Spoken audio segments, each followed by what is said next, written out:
ಕನ್ನಿಕೆಯರ ಕೋರಿಕೆ ಕೇಳಿ ಭುವಿಯೊಳು ಜಗದಂಬಿಕೆ ಅವತರಿಸಿ ದುಷ್ಟರ ಬಾಧೆಯ ದಹಿಸಿದ ಮಾತೆ ಭಕ್ತೋದ್ಧಾರಿಣಿ ಪಾವನದಾತೆ ಮಂದರ್ತಿ ಮಾತೆ ಬಾರಮ್ಮ.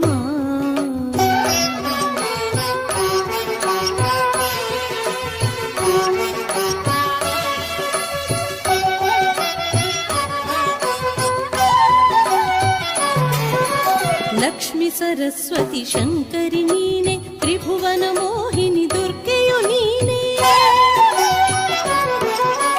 ಲಕ್ಷ್ಮಿ ಸರಸ್ವತಿ ಶಂಕರಿ ನೀನೆ,